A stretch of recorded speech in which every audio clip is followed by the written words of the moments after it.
Hello, once again, this is Austin Wintry. This is the Game Maker's Notebook, and this is our first time, at least for me, doing a remote quarantine edition of the show. I am chatting with a composer who I've been eager to talk to for a long time. In fact, just in general, this was our first time ever speaking, even though I've admired his music from afar for the better part of 10 years now.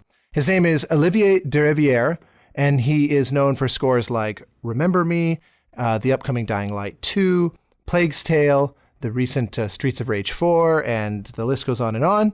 And we talked at length, almost exclusively, about interactive music systems in games and the culture surrounding that with composers, with game developers, and even with players themselves. So enjoy.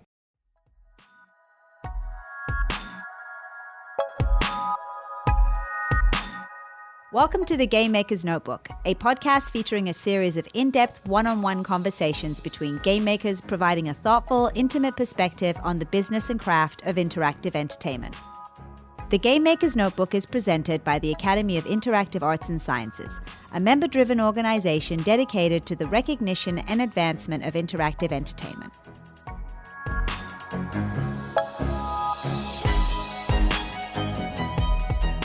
I am here remotely. This is a novelty. Actually, there are several reasons why this edition of the Game Maker's Notebook is novel. This is the first time that we are recording this from afar and not sitting face to face, which is something I normally treasure about these recordings, but sadly is not the case today. This is a transatlantic episode of the show. But secondarily, this is also the first time that I have interviewed somebody where this is our first time having a true conversation. Every prior one of these, I have had the great pleasure of already knowing, in some cases very well, for over a decade. And this time it gets to be something new and fresh. And I feel like I will be able to get to know my wonderful guest here while everybody else is. So with that, Olivier, how are you, sir? Good. Thank you, Austin, for having me. It is an absolute pleasure, and something that obviously, like I said, I would prefer to be doing in person, but better late than never. You're someone I've wanted to talk to, I think, just in general, as an admirer of your work, but happy to get into it here. So I guess first off, I would say this is recording hot on the heels of your latest release, Streets of Rage 4. So congrats on that. It seems like it's getting a ton of love, good response, good, super solid reviews and player reactions. Yep, it's very good. I'm very happy. Everybody's happy. Well, I guess we can't beat that. I will start. If you wouldn't mind, I would love to kind of come at this from the beginning. Like so many people, I first became aware of your work when Remember Me came out, but obviously there's a whole history to you prior to that, and I don't know anything about that. So you want to just walk me through sort of who you are? I guess we'll put it that way. I'd love to just know, growing up, where the interest in games came in. Something about you specifically. I can contextualize this for our listeners, is that you are very, very wired for games. Something that I admire immensely. You are not to put it bluntly, you're not somebody that sat around, at least my perspective of you, is not somebody who sat around drooling about wanting to be the next latest and greatest Hollywood composer and then sort of settled on games as if it was some kind of lesser field. You understand and seem to empathize with games and game design really, really deeply. And so I can only assume that means that you are a lifelong, diehard, passionate gamer. So correct me if I'm wrong. Either way, I'd love to just hear sort of where it all began with you. Well, sure. It's about right. As you may know me, I've been advocating for, let's say, not music for game, but more like interactive music, which is like a more specific way of doing music for games. And I've been doing this for almost 20 years now. I'm not getting younger. So it's something that prior to being, a composer for games, let's say, I was already doing music on computers, and games have always been in my life, part of my life. And basically, I was studying math to become a coder. But it appears that after I was done with, we have like several, let's say, levels. And at about 18 years old, I was like, all right, I might not be the best coder ever, but musically speaking, based on exams or something like that, or you mean based on? Based on the other guys. I was like, okay, they're better, and so and it's I was like, okay, let's just find another way of making games, let's say, but on the side, or let's say, the other thing was music.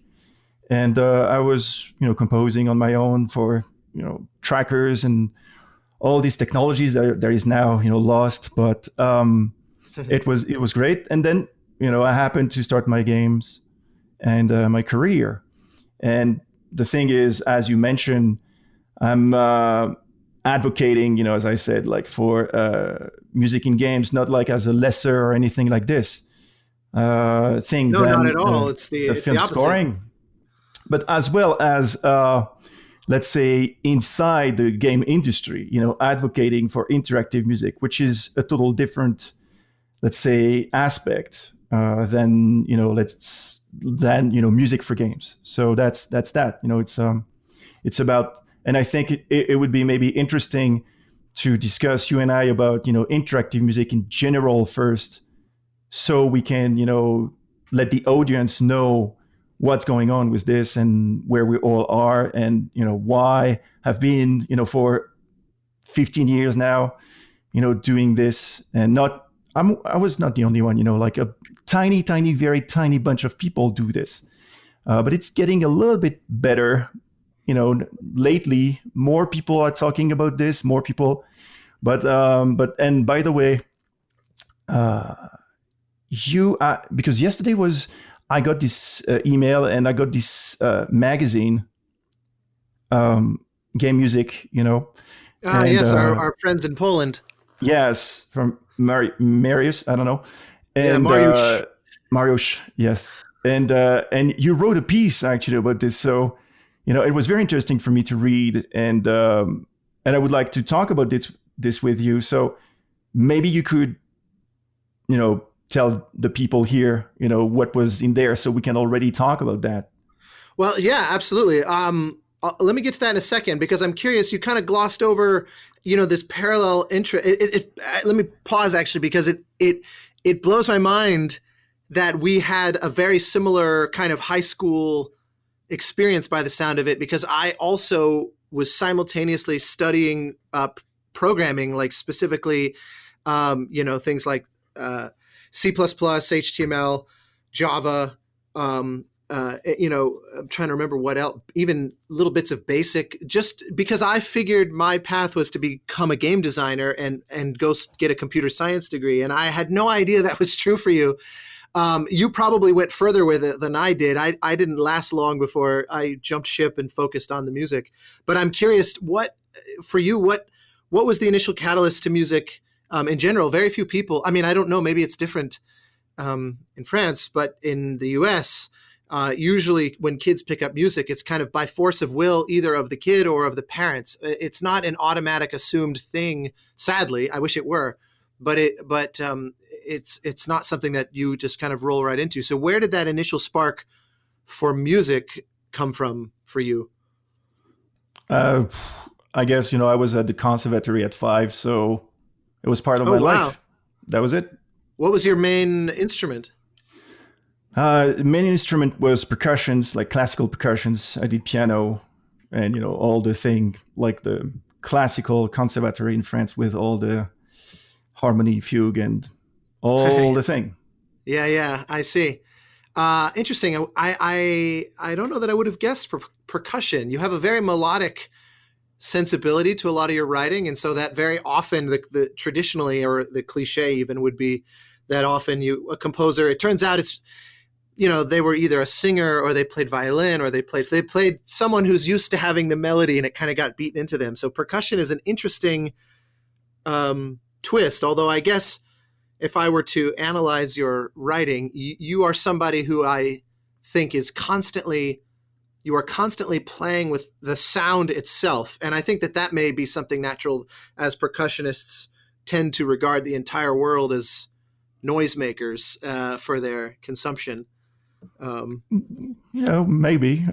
I think, I was playing marimba, I was playing, vibe, I was playing, so percussions is not just like banging on things, it's also... Well, certainly not. Yeah. Were you also a jazz musician by any chance, as an extension of that, like vibes and things? No.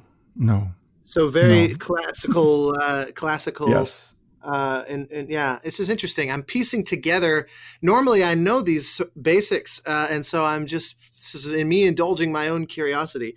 And then my last question along that front is that because production is also clearly an important part of your process today, and there's a tremendous amount of detail in the way you actually produce recordings. That's something that often those with very rigorously classical educations skip over or gloss over. Again, maybe that's a difference between the various educational systems, but here it's routinely that you have classical performers that are absolutely brilliant, or even classically minded composers, but they barely can use notation software, never mind get into the production side of it. So where did you discover that side? What kind of led to the love of that, or what were your early experiments like?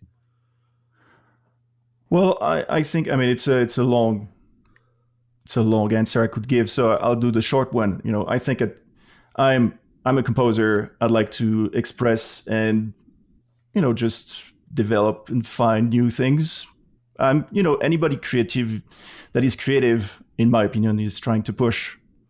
And so I'm trying to push on my own about the writing. But as I mentioned, I also push, and this is, I won't let go, about the interactive music. Trying to push. No, I promise I'm not sidestepping that. We'll get into it. I promise. Yeah, no problem. Well, interesting. And then, all right, well then pivoting to that then, because obviously you were getting this, thorough education. You were also pursuing these interests. At some point though, the music and games parallel interests converge, but it didn't just converge, as you said, in music for games, as is the case for, I would agree, the majority of composers. But at some point, it actually coalesced into interactive music. So is that just out of frustration for the general sort of lack of that, particularly when growing up? I mean, when we were coming of age, there weren't a lot of... it wasn't even technologically all that feasible compared with now in many respects. And those that were trying it were few and far between. Where did you discover that? It's not something that's sort of spoon-fed to a lot of composers. So where did this the obsession and the kind of passion for the interactive aspect, it had to have emerged somewhere in there?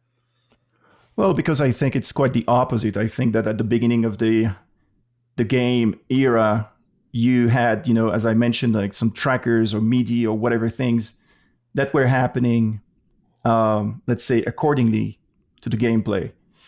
And then with the PlayStation and the rise of all these, let's say, state-of-the-art CD and DVD and Blu-ray, where you can, play music independently, sort of the action of the game, we lost it. So it's more like... Right, true. being aware of what the video game in terms of medium is about, and not trying to get, let's say, swallowed by the the fact that it's exciting to have an orchestra or whatever. It's exciting it's great. I'm not saying it's bad. It's just that I think we lost, and for a long time, and it's still happening now, we lost track of what is important and I'm talking from a creator perspective, to another creative perspective, to, let's say, the industry itself, like we're not done for anything, So We're still children, basically learning. well, it depends. It depends on what you say this. Well, in my estimation, I like to think of games as being currently like Hollywood in the 40s, where, people like Max Steiner had come along and made some very legitimate advances in the technology of marrying music to film, and the production process associated with that had really taken leaps and bounds. But very, very few people would say that the creative output of Hollywood music had peaked in the 40s. I mean, all the best scores still lay ahead, but the foundation was kind of more or less there. That's what I tend to think. Maybe I'm optimistic or idealistic, but I think we've kind of collectively as an industry laid the groundwork for a remarkably and sort of creatively fertile future. But hopefully our best work as an industry still is all ahead, and we'll look back at the projects of today and the generations back as like quaint experiments, but necessary first steps to take us forward. But yes, I completely agree with you. I completely agree. Once we hit around the year like 95 to 2000, the passion for recording orchestras, and once like Michael Giacchino comes along and cracks the seal for recording in Hollywood, and suddenly there was a kind of a lusting for Hollywood talent on these things. We moved away from game music as an extension of game design and became almost like an add-on to the game, or a parallel production. So yes. So then obviously, like I said, Remember Me became the first time you jumped onto my radar for a lot of reasons, and I'd love to get to that. But why don't you just give us a rundown on your career, and like up to that point, what were your first opportunities like, and where did they come from? Well, sure. Before I'd like to make a point. I mean, at least to comment what you just said. Of course. Well, it's part true that games, and the people that are making games are, I mean, we're all, let's say, young in terms of experience, less and less, but still. But what is also true is that there is a difference between, let's say, reality of, let's say, how people in the industry look at its own medium and what the medium can offer to the people. And if you look at the last 20 years, for instance, music for games, if we focus just on that, has not much evolved. Do you agree with this? It depends, I guess, how we're defining evolve, because to me, it's kind of fragmented. Like 20 years ago, retro-minded, nostalgic chiptune scores were not much of a thing, and now it's a huge part of the overall ecosystem. And so I don't see that as, I see that as neither progressive nor regressive, but it's sort of like if game music is a body, it's grown another arm. And I would say that that's true not just in that sort of genre, but in multiple genres. So yeah, I'm not sure. It's hard to say. If you mean technologically, if it's not progressed, I would say that may be largely true. Like, we're still using the same fundamental techniques we've always used. They're tighter, they're more polished, but it's still essentially loops, triggers, stingers. A lot of what we do is still overwhelmingly based on a set bag of tricks. So I guess it depends what you mean. No, but that's exactly that. And that's why for about 15 years, I sort of advocating not against this, but advocating that there was something else to be done. And that's the whole point, is like, I'm not doing this. I haven't done this. I'm doing, let's say, what you just said, like this general like say, mainstream way of most composers. As I said, a tiny bunch of people, where like I'm not the only one, of course. And if we want to start with the very beginning, let's say that somebody like James Hannigan in 2000. So I'm not talking about style of music or the fact that it's an orchestra or chiptune or whatever, because basically Hannigan did this with an orchestra. So in 2000, that was amazing. And so the point is what he established at the time. So as a pioneer, he's like, to me, he should be named, every time we speak about interactive music. But anyways, he installed something that 20 years later, as you mentioned, everybody's doing. And me, as I'm curious and, I'm me, let's say, I found, like 5 years after him, something like this, maybe 4, when I was working on my first games, I was like, oh, I'm going to push this, I'm going to push that. And then, it went on and went on. And I did another game called Alone in the Dark. And then, I pushed a lot. It was like crazy. And then I figured, I tried to talk about this with people, composers, developers, publishers, everybody. And it was striking to me that, number one, people didn't understand what I was talking about. Like, they just didn't understand. Number two, they weren't ready in terms of, everything, process, business, everything. And I can tell you, very easily that the majority of the people, of the composers, except a few like, Mick Gurdon, you might know, or, of course, yeah. Are, and it's not bad. I'm not, okay, don't take it wrong. I'm not saying it's bad, all right? It's not like this. It's not like, oh, there's the right and the wrong and the good and the bad. It's not this. Sure.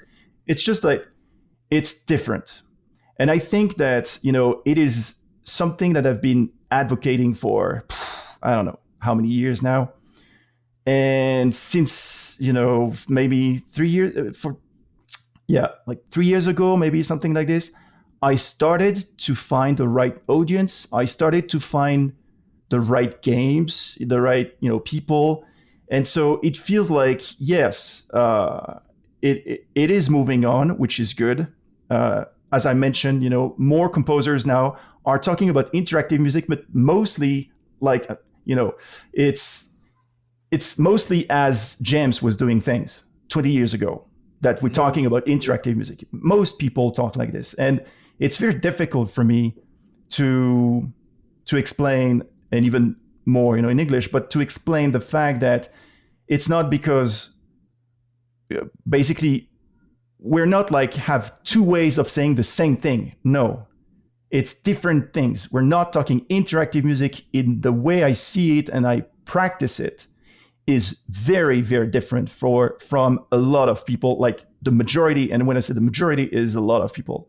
And why am I this way? Why am I advocating like this? Why am I going to GDC and instead of showing off the Remember Me orchestra and the manipulation and all the craziness I did for the writing, I stick to how I did the interactive music? Why I get back to GDC for Get Even? That is only a technological talk as well. It's because I've been doing this for years and years and years to try to find a way to offer perspective to the young generation. Because maybe some people will switch. Of course, there will be like some people that will adapt to, let's say, different approaches than the big one, like the one that everybody's using right now, let's say the majority. But to be fair, I've seen young composers, I've seen young people understand and practicing music for games that even me, I was like, wow, that's great. What would be an example? They're trying things. Yeah, let me expand on that. Like, what would be, because there's a lot that I can relate to of what you're saying, but I'd love to kind of dig into that perspective even more. What, as an example, specifically, let's say at GDC and looking at a younger composer just getting in, what would be something that you see that you think, hope for the youngins? Well, it's like this. It's like, as you mentioned, of course there are things that we can relate, you and I, for instance, in terms of, okay, the way you do interactive music and I do interactive music. Of course, there are crossroads, no problem. But in let's say if you try to push, and to understand exactly what we're doing, you and I, it's very different. That's for sure.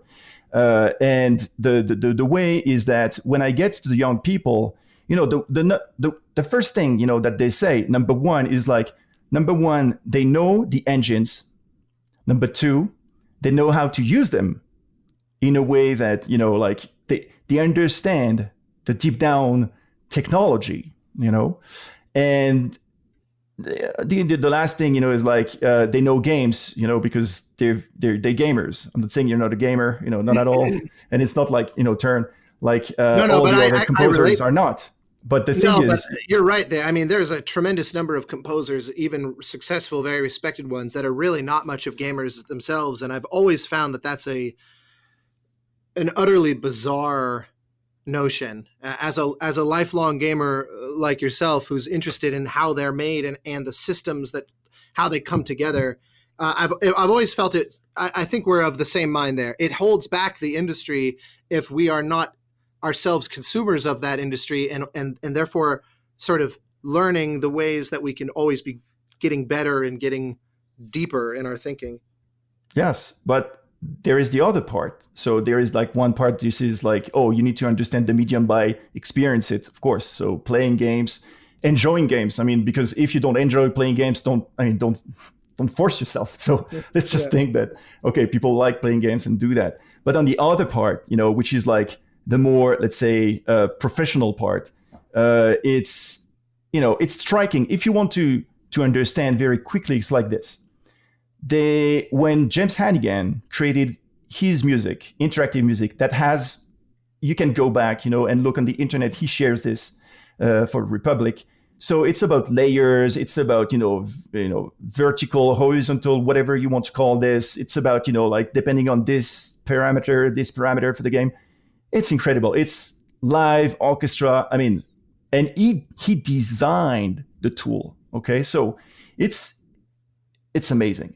And then what happens is like 10 years later or so, the tools for games have been improved quite tremendously. And one of them that you surely know, everybody knows it, is called Wise from Audiokinetic. But you also have Fmod. You also have, and more are coming on the market.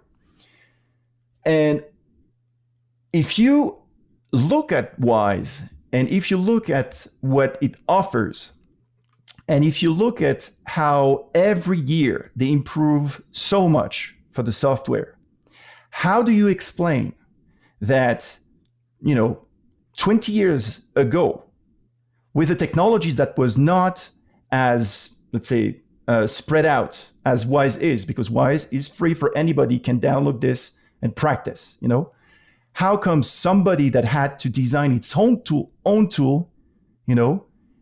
made something that has, it's not much improve. I mean, it did improve over time, of course, like Splinter Cell and all these games made a lot of use for, all the layers and things, and it was great. But it's just an extension of what he did.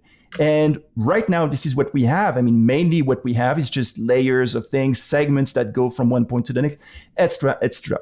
So how come the people from the industry that should know about the tools don't use them to the extent that the tool can offer them more possibility? How do you explain this? How do you explain that composers don't do this? Why?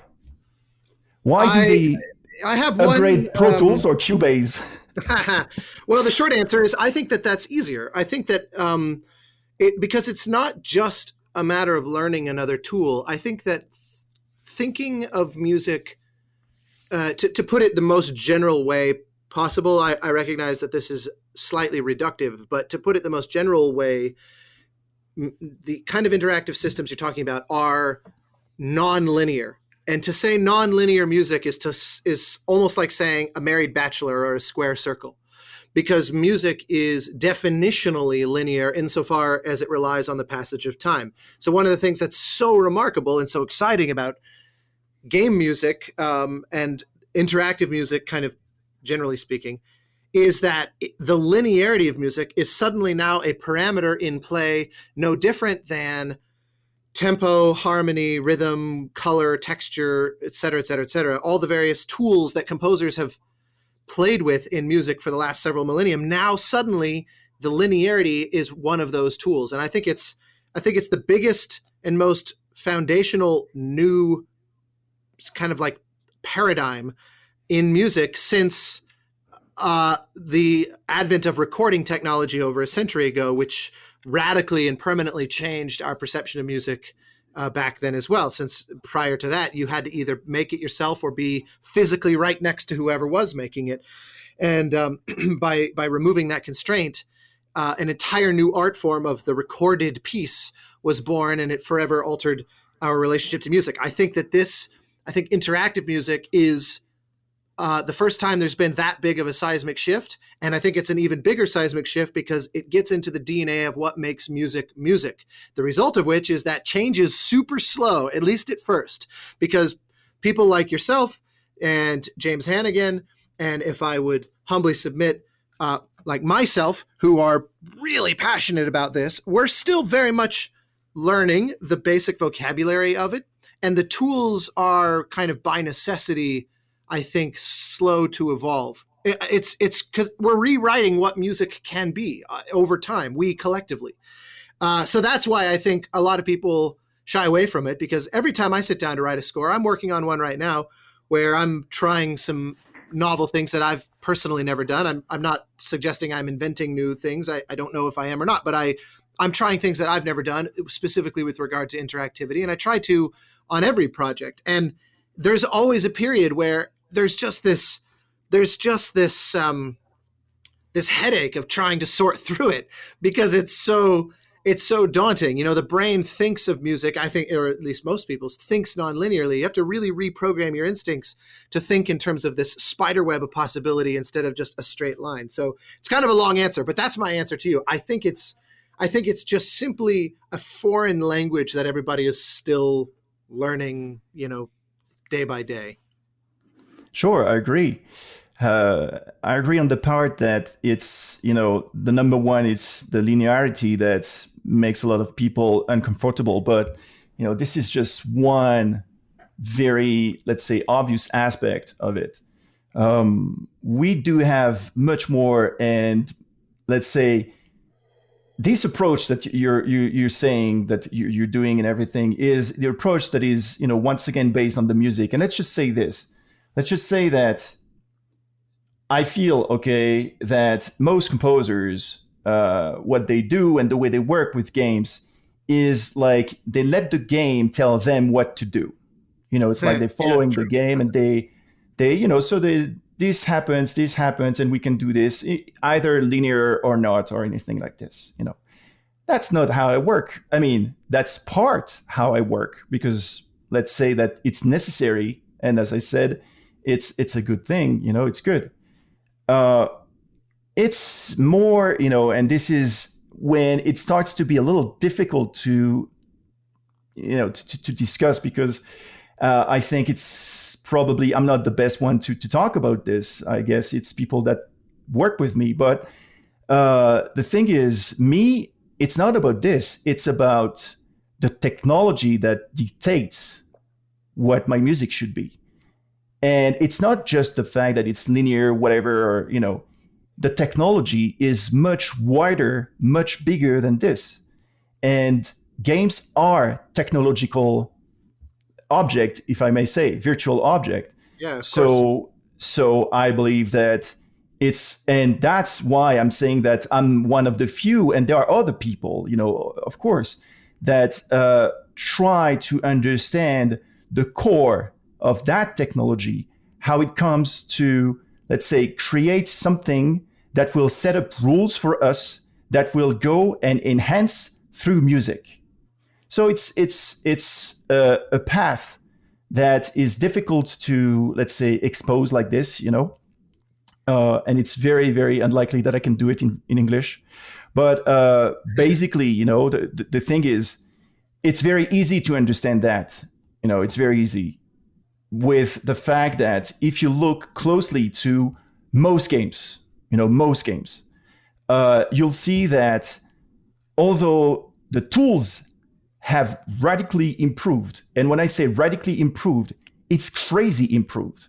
It's like, if you say to an artist that from the PC, the PC was like 256 colors back in the days, and now it's like unlimited colors, Well, it's kind of the same with the tools, the technology we have for audio, let's say, bigger than just music.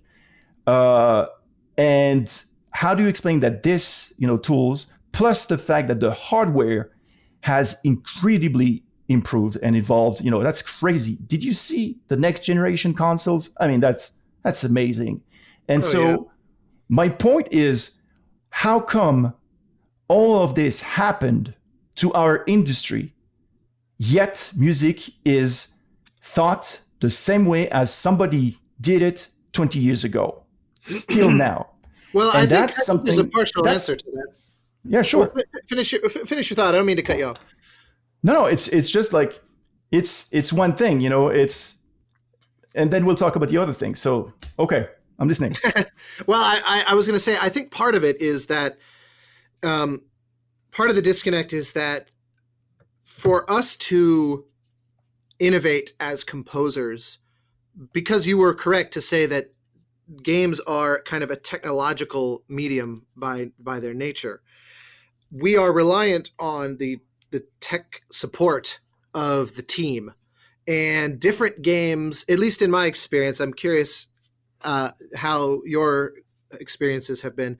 Different games have different amounts of bandwidth to support the level of interactivity that we're talking about. I mean, some games that I've worked on, they essentially say up front on day one, look, these are the only parameters we're going to be able to give you to feed to Wise or whatever. And can we make do with those? Or like I was just working on one the other day where I said, wouldn't it be interesting if we track this variable from the player, but we also track this other variable so that, one can supersede the other in these specific instances, and that makes the music behave, X, Y, Z, trying to honor my NDA here. And it was, the CTO of the company was kind of like, I don't know if we'll be able to give you that data or not. That's not as easy as you might think. And so it's one of those where something that you can think of musically has a real limitation. And so you think, okay, well, we save that idea for another day, I guess. And I find that almost every project has some version of that at some point, where there's just the programmer team on the game side of it is just simply, they just simply have other fires that they have to put out, and you reach a limitation one day or another as to how much they can offer you. Does that feel familiar? Yes and no. Yes, in terms that people don't generally understand or, react as, like a welcoming when you're coming with some, let's say, requests. But that's exactly how when the real work start, in my opinion, that's exactly where we should, composers or audio people, push. We should tell them why it's going to make a difference. And it's not just about the music. It's not at all about the music in the end. It's not about this. It's about the game. And it's about how you're going to experience the game. And it's much deeper than just having a melody, an instrument, a layer, a segment, or whatever. No. It's much deeper than this. So that's, what you're saying is true in terms of having a lot of people not willing, let's just say, to do this, maybe because it's impossible. But can I say that if it's impossible, generally, when a coder says no, I mean,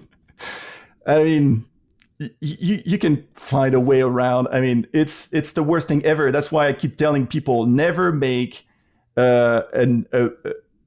always make, let's just say like this, always make a friend of a programmer. You need to, I bring chocolate to them. I do everything. Yes, everything. So they sort of not like me, but just not dislike me, and because I'm always on their, let's say, shoulders asking for things. So yeah. So well, and to be clear, I don't mean to say that they're not interested or unsympathetic. I just mean that but they are. Well, I don't know. It depends, I guess, on the individual person. But in my experience, they very often are excited to pursue that. It's just that they also have other departments sort of asking for things. And at some point, if they have to choose between working on a game-breaking bug and helping advance the music system, they're going to have to choose one or the other. And I simply mean that at some point or another, we do reach that point where I don't feel like I'm done yet, but I kind of have to be done as a matter of practicality. All right. So when I say they are, it's not like they're mean or anything. It's just that they are. When I say they are, it's like reluctant, and because many reasons, good or bad. And that's why, for instance, myself. So let's take an example, real one. Right now, it's no secret I'm working on Dying Light 2. Mm-hmm. And we spent a year and a half working on creating the systems. And they were asking me, when is the music coming? Yeah. And I was like, we're not ready.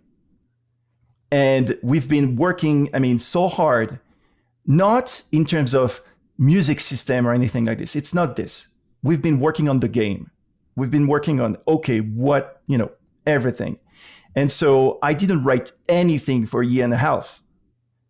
And I happened to start composing just now because now we are ready. Point is, it's something that should come as a prerequisite, something that is like, you have to have this in order to create music, which is exactly, let's say, what I'm advocating for always, and what, let's say, the majority of the composers and everything don't, let's say, do, because for many reasons, I don't want to blame anybody. I'm not saying they're wrong or anything, okay? I'm just saying that it's possible. It's possible to be like at the very early stage of any production and to set up systems with the team. And when I say set up systems, it's not saying like, oh, it's like this or like that. It's actually doing them with them, because as a composer, you're going to create your own art form by the way the system will be done. And you will know everything about the system. So when you'll start writing the music for the system, you'll know exactly what to do and how it will react. And so, point is, you're right in saying that a lot of people don't take this, let's say, as seriously as it should be. And why should they do this? It's not because, as I mentioned, the music will be better or anything like this, because we're not talking about music composition. But what's going to be better is the player's experience. And from what I did, and from the results that we got, it pays off. It's working, and this is why I think I'm still having a career, because I didn't get any great games in terms of Metacritic. That's a very funny perspective, but I think you're right. I think that there's no question. Actually, it's funny. I will admit, this is the first time doing this show that I have ever done anything that I might call preparing for the conversation, because I felt I was at a disadvantage since we haven't had the opportunity to hang out properly as I would have liked. So I actually, in the last few days, was playing Streets of Rage and Get Even and Remember Me and the Plague Tale in the last week. And because I've listened, I think, to everything you've released, like on Spotify or Bandcamp or elsewhere, since I became aware of your writing, and I always, follow what you're sharing online, because I saw a similar, almost like a kindred spirit when I saw you passionately tweeting about these things, because one thing that I say when I speak to students that I'm sure you would agree with is don't think of yourself as a composer working in games. Think of yourself as a game designer who specializes in music, because that's a very different headspace. It's thinking in terms of the player experience, but just where your particular tool set is the music that you bring, because that's what everybody else on the team, ideally at least, is thinking about as well. So everything you're saying, I'm kind of nodding along and agreeing to. But that's why I was asking before, out of curiosity, about those times that you've hit limitations on what you're able to do, because either the game is just not set up to support it, or the team is not in a position to be able to go as far as you wanted to. Because it's obvious that you're always going to be interested in trying and pushing it as far as it will go. Well, I think number one, not every game should get, let's say, a special treatment. Some games can be very, let's say, conventional in the way they treat music. And when I say conventional, let's call it the Hannigan way. But if you start, thinking about, okay, I want to do something special here, and you encounter limitations, well, the limitations is not the people. I mean, if it's never been the people to me, never. And, I started like in 2002, 3, I don't remember, on PlayStation 2. And the people were like amazing, the coders and everything. And we pushed the PlayStation 2 under like very big stress to get the music. I don't want to go into details. And it's the same with Alone in the Dark, with creating a music system that was completely crazy at the time. And my point is, I've never encountered, when it was needed, limitations that came from the people. The limitations came from the technology. And that was when it was even, let's say, not better, sort of, because how we are. I mean, most of us, I guess, it's when you see a limitation, what you just want to do is to push and to be like, let's push it and push and push. And this is what we've been doing, and this is what I still do. And it's about, once again, the technology. And I agree with you the fact that composers need to think, let's say, close to design. Yes, like game designer, I'm not so sure, what game design, it's difficult, but let's say design. Yes, I totally agree with you. That's true. And but there is, once again, this other part that game designers, for instance, don't know about. And it's specifically for audio people. And as I mentioned, it's all those tools with incredible features that are just used. It's like saying this. It's like saying that you want to,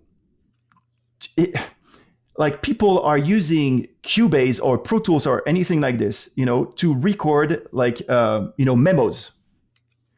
It's like this. It's like, are you kidding me? Do you know what you can achieve with this tool?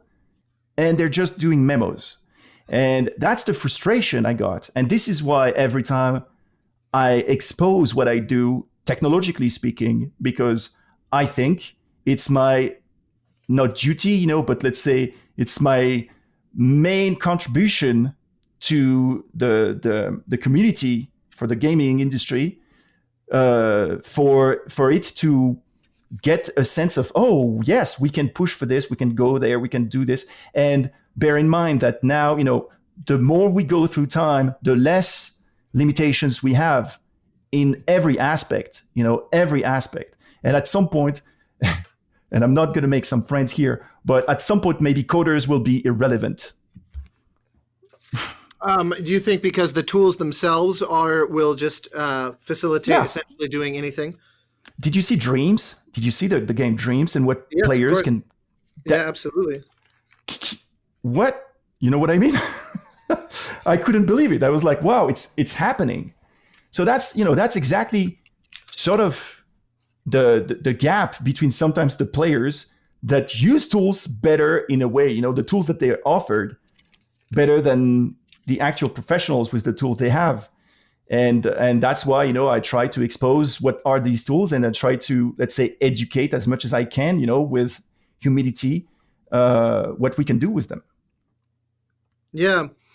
I think I don't know if coders will eventually become No, me neither. completely irrelevant, but No, I don't think so. I do think the spirit of what you're saying is probably spot on. Something related to that I've been finding myself thinking about lately is realizing that as AI becomes an inevitable part of the creative process, I think that, and an intriguing one, I think a potentially very powerful one, it made me realize that 100 years from now, the definition of a composer, or maybe of any artist, is sort of the author of the algorithm more than anything else.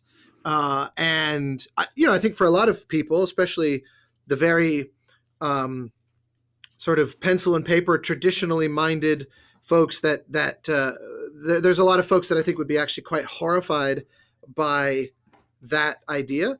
But I don't know. To me, it's no different than if you went back 100 years from now and said, did you realize that most composers won't be writing with pencil and paper anymore? There probably would have been the same reaction. But that's what music is. There's still, of course, people that say that still today. But I find that as the medium shifts and the technology improves, we have to kind of have our home base within that technology in order to truly achieve like the highest possibilities. That's my gut instinct, which is related to what you're saying, because the tools will invariably be self-propelling. It's almost like, especially with AI, you could almost have game engines that write their own engines if it really progresses to the extent that I know that they would like it to. Sure. That to me is. Well, go ahead. Yeah, go ahead. No, go ahead. Go. I have a very specific question. So, what were you going to say?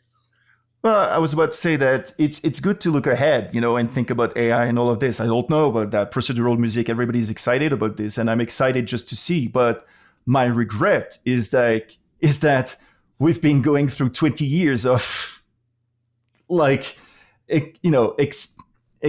exponential possibilities with so many things that we could have done and nothing have been done. And to look ahead, only, and not make a sort of a post-mortem of, okay, we may have, and when I say we, it's like not everybody, and it's, I don't want to sound painting, brushing everybody the same, but let's say the majority of the people have not done any, let's say, use where the technology was just begging for it, So point is, it's like the VR when it came out, everybody got excited. Everybody was like, it's the next thing. And I was like, but guys, we still have so much to do with 2D. I'm not saying VR is not good, but let's just not forget that we need to still try to find new ways. So that's that, And about music, and what is music, for instance? Oh man, I don't know. I don't know what to answer. The one thing, and it's not very popular among composers, what I used to say, but sometimes I'm like, listen, just imagine there is no electricity. Can you just play your music? It's the only way I can deal with the fact that is it still music or not. So either it's synth, either it's whatever. If we can get the substance of the music to either voice, piano, guitar, whatever, something that is not electric based, I think it's at least we have the core, the substance of what music should be, in my opinion. Yeah, interesting. That you show your I think your conservatory upbringing through a comment like that. I have a similar upbringing insofar as I was always trained to think that no matter, like when writing an orchestral piece, for example, no matter how dazzling the orchestration and all the bells and whistles and magic, if you can't boil it down to something on the piano or on a guitar or whatever, like you said, even just a voice that can get to the heart of it, then your piece probably is pure superficiality. And I hold that to heart, even though I recognize there are whole genres of music that would challenge that notion. And there are places where it doesn't boil down to the the conventional sort of rudimentary ingredients quite so conveniently. I mean, an easy example that a lot of people are familiar with would be Hans Zimmer's Joker theme from The Dark Knight, which is essentially one note. It's essentially just a sustained pitch, but it's the nature of the evolving color of that note that makes it what it is. And I wouldn't deny the power of it, even though I don't think you could really reproduce it without electricity, to use your language. So it's like, I mostly agree with you, but I do think that there are cases that fall outside of that, that are worthy.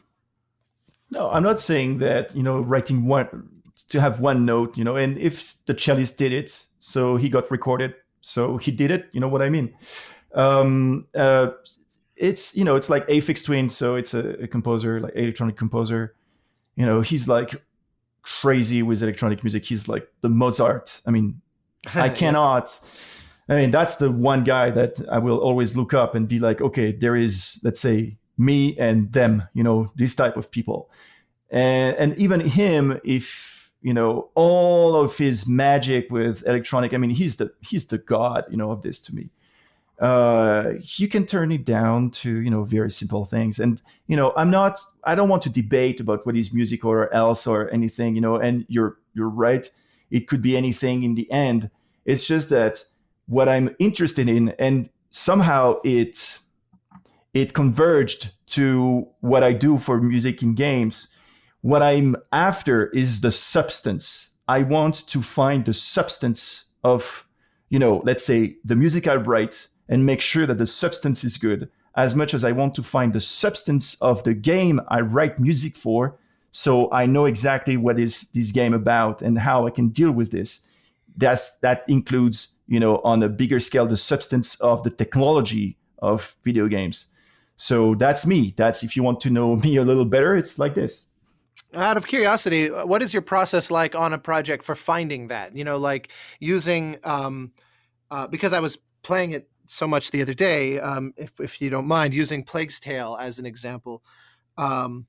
There's multiple ways to think of this notion of getting into the substance of it, because it's the musical, finding the voice of the actual notes, but then also it's the sort of more psychological of saying what is the function of the music within the player experience. And then there's the third level of the technological, which is how do we actually achieve that, and how does that potentially even inform the others? How do you kind of sort of penetrate all of that with the developers when first starting a project?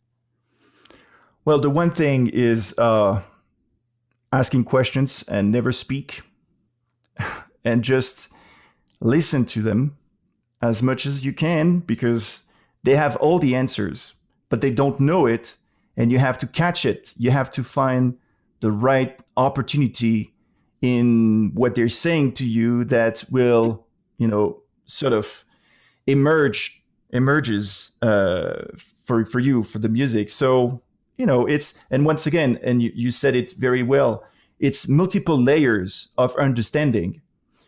If you want to get one system that is very, very, let's say, simple for Plague Tale, and this game is, let's say, very close to what our dear Hannigan did, except for a few spots. So it's a very, it's a very narrative-driven, straight to the point game. Mm-hmm.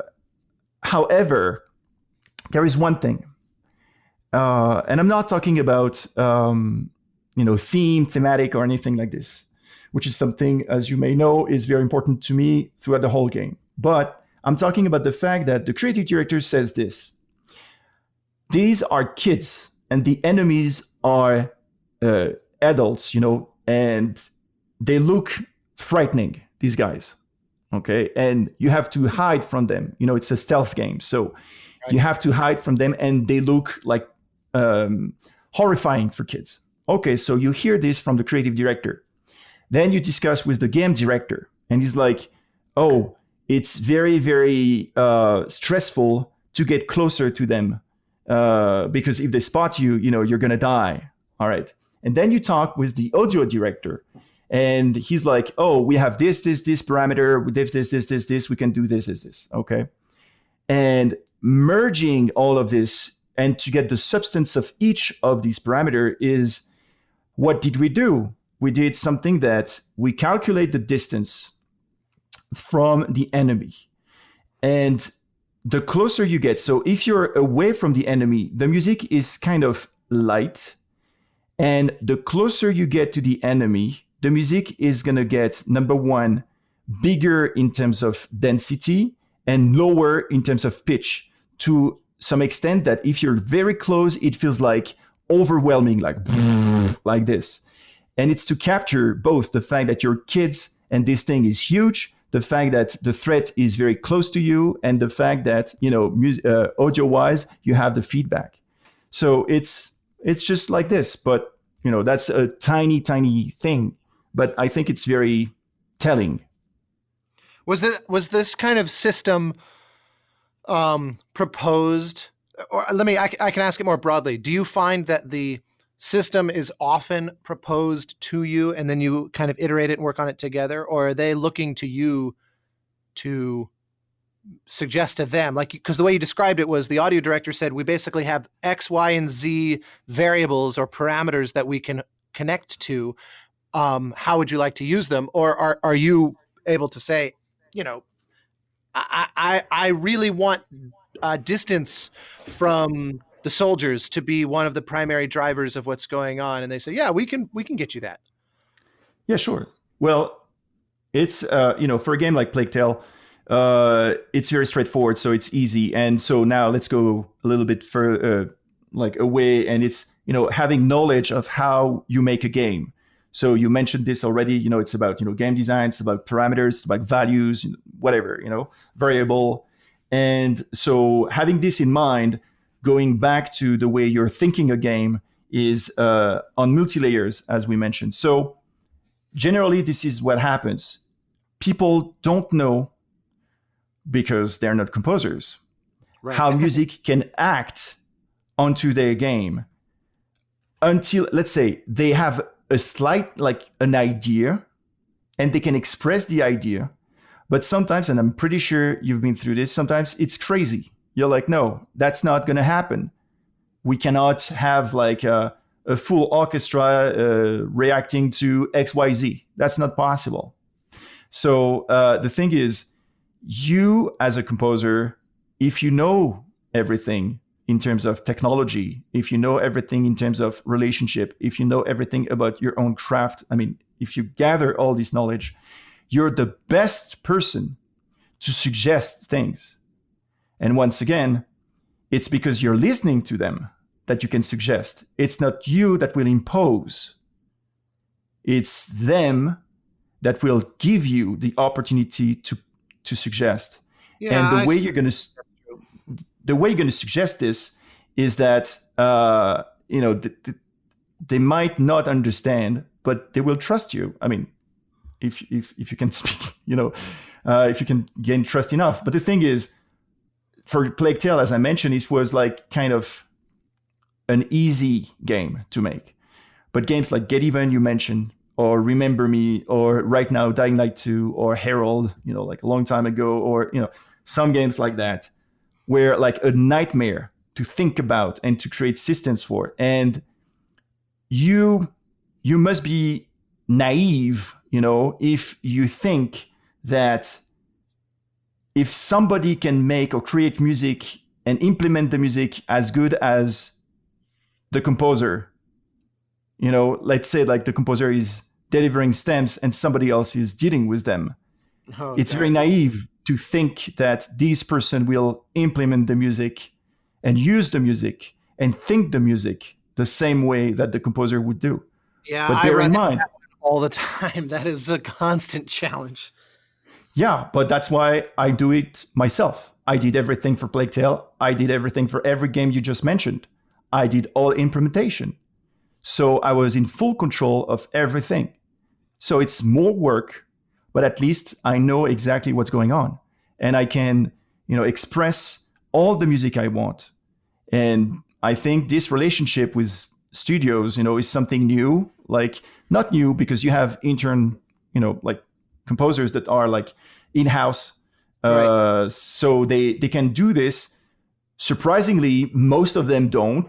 I mean, some of them do, but it's a little better, I would say. But, man, I've been pushing for so many different developers, for so many different systems, for so many, being external, yet part of the team. Because basically, Dying Light 2, every day, I'm with the team. Right now, even in quarantine, I can't go there. But, I'm every day with them. I got the game, I got the build, I got everything. And I'm doing it. And it's the same for every game that I do. It was the same for Plague, it was the same. And I think this is, if you want to push, okay, don't take it wrongly.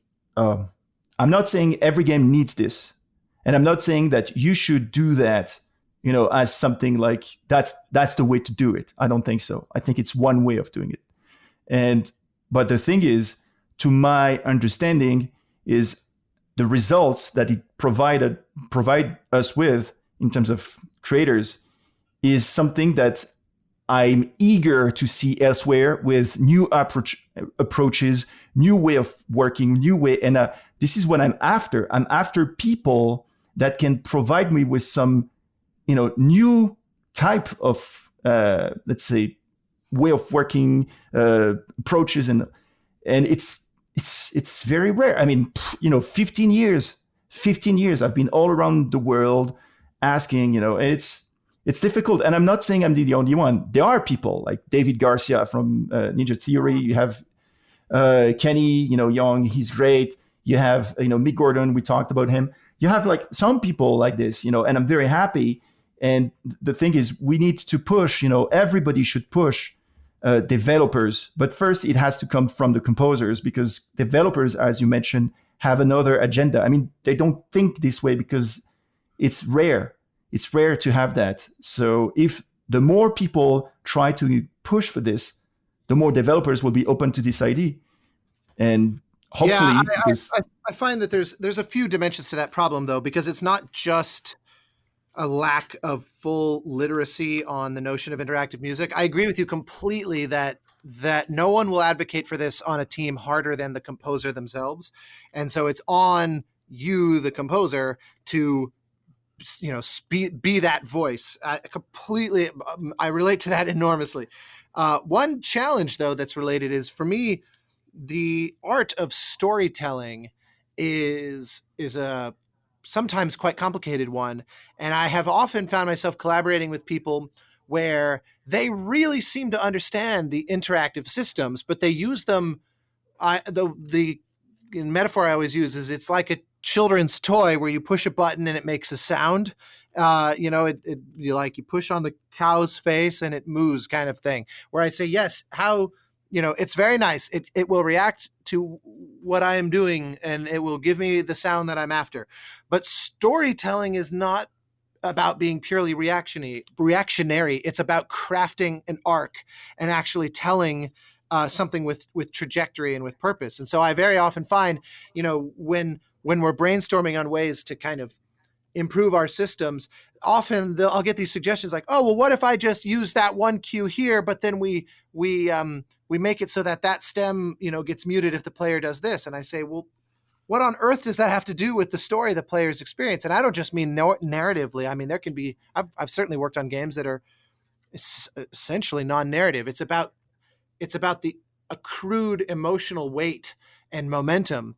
I said, you can't just be firing shots at random. This has to actually feel like it's going somewhere and it's actually leading to some purpose. And there's a mind behind it.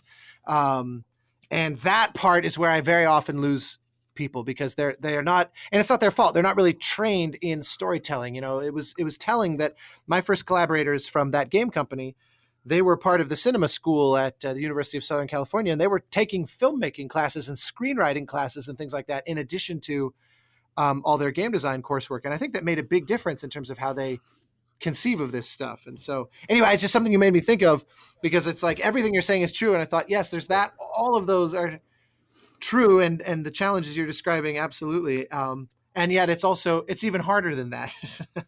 Exactly. Yes, you're right. This is the premise into the next layer. You talked about this, the multi-layer aspect of the music in games, and yes, so true. Is there a score of yours? Sorry, go ahead. No, it's just like you need to think, let's say, the detail of this transition as much as does it make sense to the whole game. Right, exactly. Yeah, but that's the composer now talking. But I'm not. That's what I said at the beginning, and this is what I usually don't speak about because, in my opinion, maybe I'm wrong, but composers should know how to do this. So to me, it's like, okay, you know how to write music, you know how to, it's I mean, of course, depending on the style or anything like this, but most composers and the games you're talking about are mainly narrative-driven games. So I assume that the composer know about storytelling and all of this. That's why I don't speak about this, because to me it's like, yeah, you have to have that in mind all the time. That's for sure. Right. Yeah. Unquestionably. I don't know if it's a safe thing to presume, though, because there's tremendous amounts of music that I listen to that I think, I like everything about this, but I like it in a moment by moment way, and I never feel like it's taking me somewhere on the macro level. And so it sort of fails the storytelling, even though each moment there's never any complaint at any point. It just doesn't. I just don't find myself feeling transported. And so it's like juggling 5 things at once, basically, on any given. Is there one project of yours that you feel? It sort of, it all clicked together particularly effectively, where you feel like you managed to really get into the systems as far as you wanted to, and the music told the story, in the manner I'm talking about. There was trajectory and there was shape to the music itself, and that the performances were everything you wanted, and et cetera, where it just seemed to all really come together, and you look back on it and say, that one seemed to turn out well. Is there one that stands out as especially successful creatively? I'm sorry, no, and I don't want to sound like I'm full of me, but it's just like I'm very happy with like Get Even, Remember Me, 1111, Plague Tale. It makes sense from start to end, serving the story, because these are mostly narrative-driven games, and as well as serving the gameplay and the technology. I think Get Even is something that is very interesting in the way I use the technology, for instance. I think that's what I was doing, like, let's say, bigger and bigger games, and at some point I was like, you know what, the world of AAA might be not where I could try things, because that's the whole thing in games. I mean, myself, what I would to do is to try. Yeah, it's to to push, as I said. So I sort of went away from the big production, and I tried to find games that were more like open in terms of everything, and that's why I did these games like Get Even, VAMPYR, all of this, because Get Even, for instance, is maybe particular throughout all the other games, because I think technologically speaking, it's beyond all of them. But I don't think, it's my main, I'm not looking at this like, oh, it's my best achievement. It's just like, for the technology, that's the one you want to look up. And what specifically technologically, because I was able to play it for about maybe an hour and a half, and it is it's a great game. I like it, actually. I like what I experienced. I like that it did not feel obvious, which I was appreciative of. It didn't feel like it was trying to recycle the same type of game experience that I've had. Exactly. Yeah, it's not a great game. It's a great experience. What is the differentiation there for you? Just as a quick side note, what do you mean by that? Well, it's it's not about the fact that the game is fun in terms of mechanics or anything like this, but how you experience the game through audio, narrative, and everything.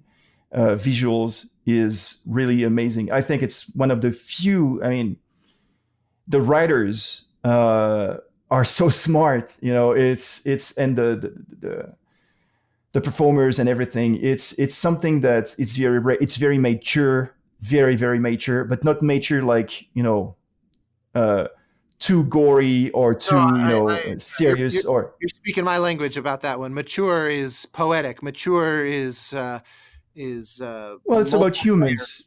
For me, it's more about us. It's what I like. It's like those games. Most games that I do, they express something about us. Most of them. It's funny. People don't get it, but it's there. So anyways, yeah, and the systems in Get Even, there is a video on YouTube where I show a bunch of them. There is 17 systems, and like the beginning of the game, you don't realize this, but it's just one bar going, through the first level. It's just one bar of music. You didn't feel it. Well, I remember seeing that video, although I didn't remember the specifics, and like I was just present with the game while I was playing it. In other words, I was trying not to be overly analytical. That's perfect. But I definitely, some of your, like, have you ever watched? There's a TV show with these magicians called Penn and Teller. Have you ever heard of them? Or are you familiar with their show called Fool Us? No, we're in France here. I mean, I'm in France. Well, so. Yeah, exactly. I wouldn't expect you to come slumming into our American television, but no, they have a really wonderful show where here you have two truly superb stage magicians from Las Vegas that are basically legends, and they're also walking encyclopedias of the history of magic. I mean, they know everything about every major performer, every type of trick, and so they're real masters of the form. And they delight in it. They love it, and they created a show where they invite people to go up on their stage and perform magic tricks. And the whole premise is, can you fool us? Can you do something where we don't know how you did it? Because they know all the tricks. And it's really fun to watch because it's a wonderful exercise in sort of skepticism and critical thinking, and also just the creativity of illusion and deception, because so much of what we do is also about sleight of hand and about sort of luring the ear over here so that you can do something over there where they're not paying attention, and be kind of making things shift and move around. And at least that's how I like to think of it. I like to think of it in a way as being very theatrical. And that is very much the sense that I got from it's your work in general, but Get Even, it creates that impression where I thought, I can diagnose rather quickly probably about half the tricks I'm hearing, and I delight in the fact that I don't instantly know what you're doing with the other half. I have to really kind of analyze it, and that's always, to me, that's exciting because it's rare. It's unusual to not immediately see, okay, this game state change as triggered by the arrival of that enemy made the piece pivot to this, or it added this layer, or what. Like, it's usually very clear what's going on, even if it's very effective, even if it's very good. You just, because at some point you know most of the tricks. So that I can intuitively say I felt that it was technologically trying to push these systems. It comes through in a positive way. But it was not for the sake of technology. So we have to be very clear about this. Certainly not. It's not a tech demo. Well, go ahead. Every time I do something using the technology, it's not to show off at all. I don't care. Actually, you know what? The best feedback I get is when players or universities, students, or anything like this study, analyze what I did. It's so funny, because you're like, oh my God. So they're trying to understand how I did it. They're trying to figure, and it's a very good sign for me, because I feel like finally, let's say, some people are trying to understand and to, let's just say, to understand, absorb, and reproduce with their own perspective, which is how we all do, like we absorb and we take it our own way to, deliver something a little different. So that's the best feedback I get. to get, for instance, Audiokinetic, the people behind Wise, asking me, to show how I use Wise, how I use, like they invite me to their conference all over the world. So it's the best feedback I get, because it feels like, oh, some people I'm saying start, because it's very recent, trying to understand the substance of the technology, although what matters is not this, it's the player experience. Because from the players, they're not talking the same way than those students and Audiokinetic, of course. Gamers are more like, oh my God, the music in this sequence was so, and everybody will have its own way of saying it, but in the end, it's like interactive music. You can be like, yeah, it's not about emotion. It's not about, they know it's about them, and when I say it's not about emotion, it's not only about emotion. You know what I mean? Right. Yeah. No, I completely agree. And I again, I resonate with that. Similarly, like on Journey, for example, the best feedback I ever got was from people saying that they felt like playing the game, that I was essentially sitting in the room with them and composing it in real time around everything that they were doing, as if I knew in advance what they were going to do. Obviously, that's much easier on a linearly conceived game, but nonetheless, the Hannigan way. Yeah, like it wasn't. My favorite feedback was never, oh, I loved the music, but it felt like the experience of playing the game was almost alive and talking back to me. And that's great. That's the essence of what we're trying to do, isn't it? Like we want these systems to feel almost like you're on stage with fellow actors or something. Yes, sorry to interrupt, but I think this is what James, I'm sorry, did, and this is why it's so successful. Because, and when I say he did it, it's not just him, but I take him as a milestone for me, because it's an achievement, really, what he did. Well, and the thing is, we've been using that, for decades now. So yes, it's working and players are happy.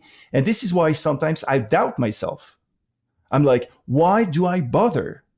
Why don't I do this so it's, number one, easier, and number two, it's efficient enough on players. And then my, let's say, personality comes back, and I'm like, damn it, okay, I'm gonna do it again, and I'm gonna try to push this, although it's gonna be, it's horrible when I say horrible, it's not like that I'm suffering. It's just like it never ends. If you're part of a game production, that the last bit of the game production is the most, exhilarating, demanding, like crazy time. It's very difficult. And when you do things the way I do, everything is sort of working that way. It's like there is moments where you're like realizing how big all your IDs and all the systems are. And I must say, sometimes I doubt. I'm like, is it worth it? Is it really worth it? And, and it's a shame. When I say shame, I'm very happy to have done those games, but the game didn't do good in terms of, commercial or critic reception. But I had a fun time making them. I got great, relationship with the developers. We made everything the best we could at the moment, and I'm very proud of each of these games. So, it's sometimes, yes, sometimes I feel like I should let the young generation take it and be like, okay, it's your turn, guys. I'm done. I'm too old for this. If that were, let's say, just run the thought experiment. Let's say you decided that. I mean, I don't think you're. I mean, to me, the notion of a composer below the age of 80 saying they're too old for this is very funny to me.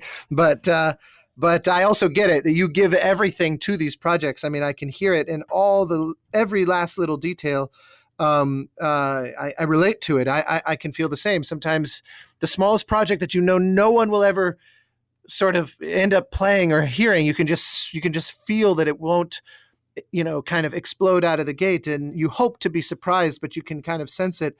You still just bleed for it, top to bottom. I understand this, but let's run that thought experiment. Let's say you say, okay, younger crowd, take it from here. What would you do then? What's your next move at that point? Me on my own or them? No, for you. No, let's just say they are going to go run and be the James Hannigan 2.0s and Olivier 2.0s of the world. Where would your passions or your interests take you if you decided to just let go of all of it? I've never asked somebody that on this show, and I realize I've never even found myself in a conversation of wondering that, because it's just always so much about what's next, and you've made me wonder something new here. Well, I don't know. I think, if it's just, I think we're driven. Okay, I'm driven, you're driven. We can see this. We're ambitious. We're ambitious for a lot of things. I'm very ambitious for video games. I want video games to be, something that is beyond anything else. I think it's the next, it is the big thing, to me. So I don't know, maybe I will, I've got a lot of opportunities beside music, in the game industry. So, I might do something completely different. But as long as I can hold and make, music as much as I can give in this way, I will do it. Even if Dying Light 2 will kill me in the end, I'll do it. Well, here's another one for you that's kind of in a similar vein. Do you have a kind of music or audio system white whale? Is there something that you have kind of been drooling after, as it were, but haven't been able to quite find either the right project for, or the technology isn't there for it yet, et cetera, et cetera? I don't know I know about the way I work, and I want to, because, this conversation is very much turned over me, which is nice. But what about you? Do you have this? Oh, yeah. I mean, for me, it's about like the problem as I have diagnosed it, and I might revise my thinking or update my thinking on this as I get, as I get older, and as I kind of just try and do more things. And by the way, as a side note, I love the way you say that. Every time is an opportunity to try something. There's a curiosity, I think, in your writing that I relate to also. I aspire to the same. And that's part of why I've always enjoyed even just the music outside of the games. I can always feel that as much as your passion is for the interactive systems, the writing itself never fails to be curious. But that's just a tangent that I couldn't resist saying. But for me, as far as I can tell, the increased fidelity of interactive systems is something that I'm always trying to kind of push forward into, and to learn more about, and to find new ways to exploit. And as far as I can tell, there's sort of two primary avenues that I see that being solved on any particular given project, which is one, increasingly modular or procedural systems, procedurally defined in the most broad sense, because I've always thought of procedural music as being truly algorithmically driven, which is sort of by definition electronic music being sort of rendered in real time, which is really its own genre. And that's not quite what I'm meaning here. I just mean very fine-grained modular bits where you're breaking it down into such small bite-sized pieces. And that carries with it certain strengths, and also certain, especially from a musicality standpoint, that carries with it some enormous challenges and weaknesses. And so, but you can also do a lot, like you said. Get Even can be a single bar potentially that is flipping upside down and turning left and right, and yet from a linear perspective is actually very little music. So that's one approach that I see. The other approach, which is increasingly a challenge, especially as our production sensibility raises and it's more and more common to record orchestras and things like that, this is way more compatible with electronic music or with doing things with samples, but is if you can't get incredibly granular, then you have to just throw outrageous amounts of content at the game. Where, like we did a version of this on this game I worked on, Erica, where there's more content in the game than the game is, because we want it to have so much sort of branching possibility for the player that on any given playthrough, they will not experience all the content. We are intentionally making it so that certain things will never be experienced unless they make fundamentally different choices. They're not getting variations, in other words, they're getting entirely new ideas. But I remember one of my biggest frustrations ever as a gamer was playing Mass Effect, because I thought this music system is a disaster. The interactivity is so clumsy compared with how much I love the game, and it was so distracting as a result. But I also sympathized with their problem because the game was so huge and so kind of open world by nature, and it wasn't also the biggest budget game ever, especially the first one. And so they hit a brick wall where there's just only so much content they could throw at it. And I thought, I don't know how, short of procedurally generated music, they would have solved this problem, because you just can't put 10 or 15 hours of music in a game. So for me, my white whale is figuring out essentially how to reconcile those two things. Have a game that doesn't require sort of 15 hours worth of content, and yet it feels as though it does because it is constantly fresh. And there are a million ways to approach this, but I don't think the perfect solution has yet revealed itself. And maybe there is none either. Maybe I'm kind of dreaming of it the wrong way. I always am open to that idea. Well, I think one of the answer is called Journey, which is like 2 hours long. Well, yeah, or less, depending how you do it. So, point is, you're right to think about, the fact that, yeah, it's impossible. It's impossible to fulfill, those open world or those, branching games with the exact amount of details on everything. But is it a problem? I mean, is it our problem, or is it, let's say, the problem of video games? Like the fact that it's going like for hours and hours and hours and branching, and I don't know about this. I really, frankly, when Journey came out, amazing things. And by the way, thank you for your kind words. But it was an amazing game, and I was so happy. I was so happy to see a form that was like a 2 hours long game. And I was betting at the time, and I was playing Skyrim, I remember. I was betting that now games will be looked this way. Like, oh, we can make a short game that is so intense, so full of substance. You know what I mean? Everything is, let's say... There's no grinding. Yeah. And I thought it was the next move for the industry. How wrong was I? But I don't think it's entirely wrong. I mean, there have been major. I mean, one of my favorite games in recent years was Gone Home, and I loved Tacoma, also by Fulbright, and these are both also very succinct. I mean, yes, I agree that they're not the games that are on billboards at E3 and on highway signs and things with the huge marketing campaign. Of course, you're not wrong there, but I think there is a bigger place. There's an appreciation, because it used to be, and even Journey ran into this problem where players would say, "Wait a minute, I'm paying $15 or $20 or $30, and it's only 2 hours long," because they're so accustomed to dollar value or euro value or whatever equating to time as opposed to quality. And unfortunately, the overwhelming majority of Journey's audience realized I would rather have a game with every single minute, every moment, every second is purposeful and meaningful, than a game that half of the time I'm like checking my email while I'm just endlessly crafting, or I'm killing thousands of low level enemies just to level up my character. And they're spending time in this incredibly monotonous way. I have nothing against games like that, but there's definitely, I think, an increased room for games that say, we don't want to do anything with that. We're not interested at all. Yeah.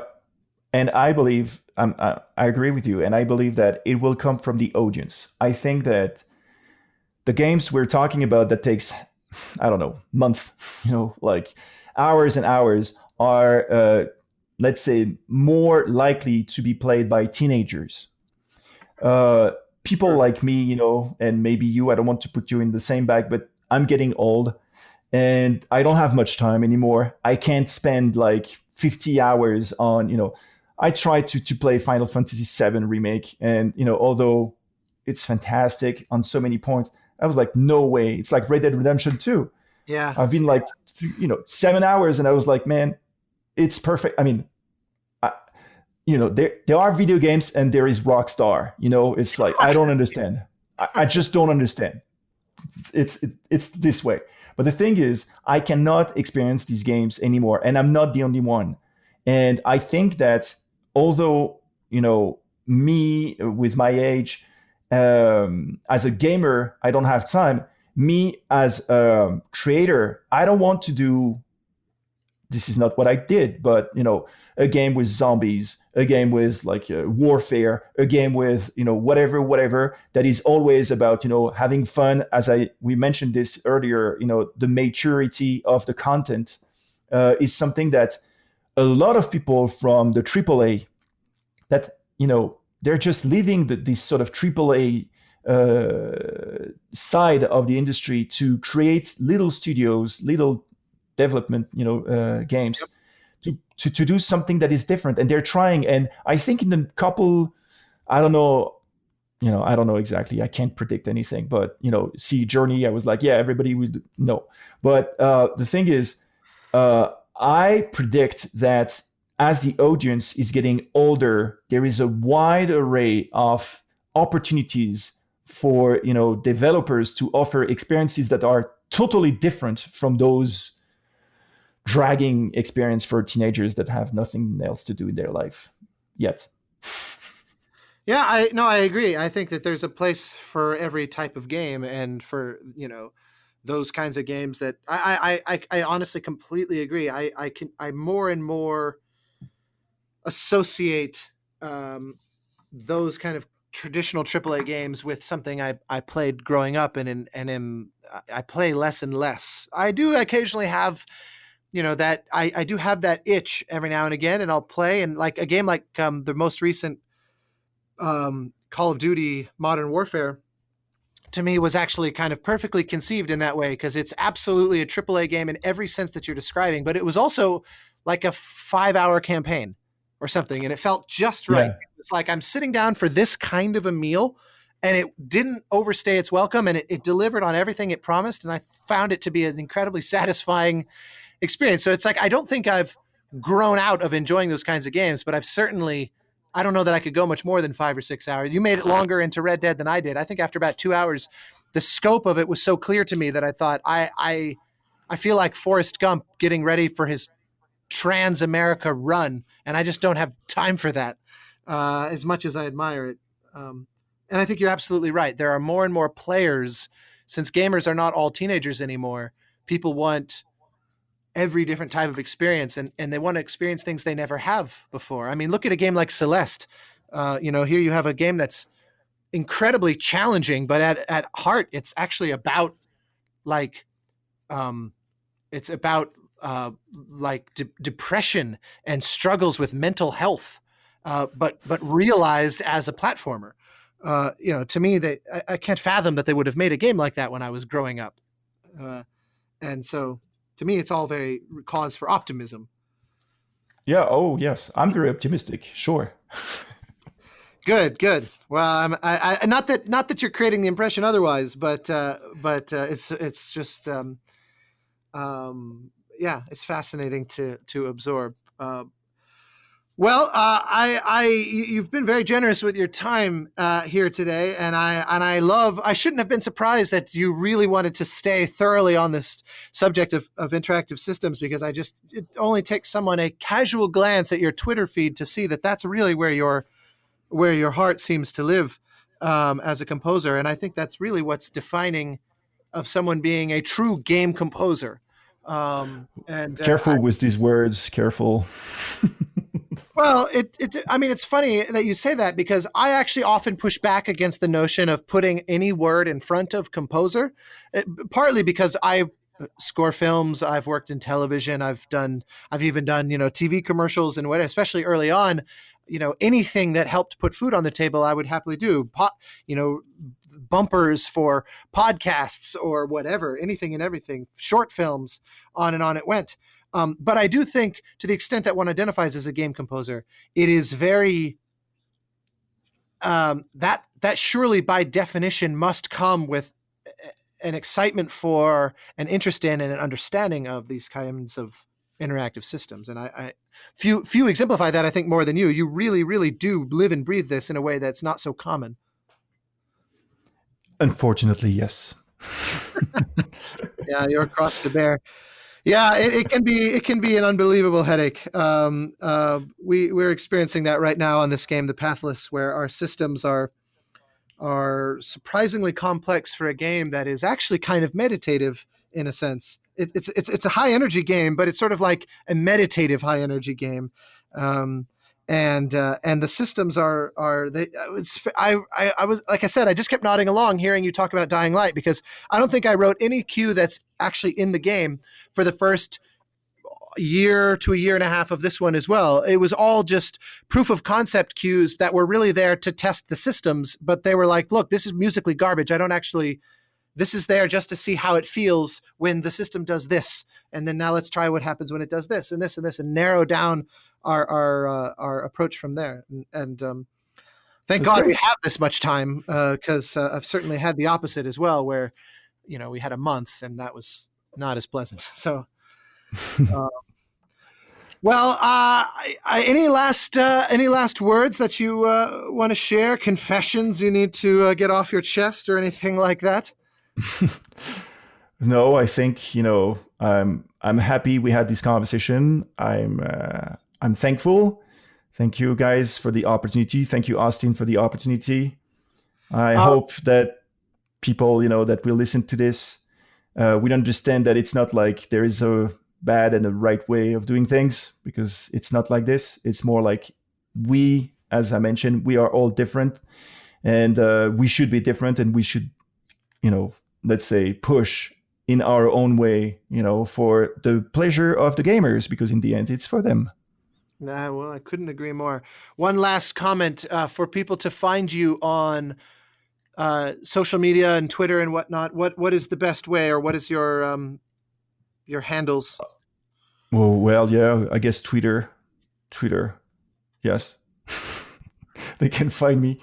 I'm there like once or twice a day. I'm like tuck, because it's addictive. These things, it's addictive. Yeah. It's crazy.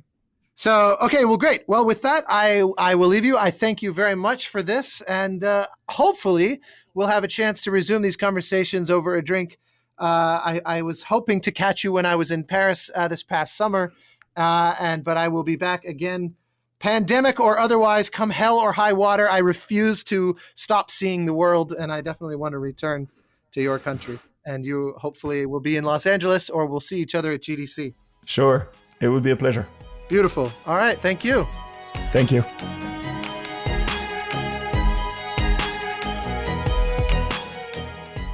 Thank you for joining us for the Game Maker's Notebook. For more information on the Academy of Interactive Arts and Sciences, our podcasts, and our other initiatives, please visit www.interactive.org.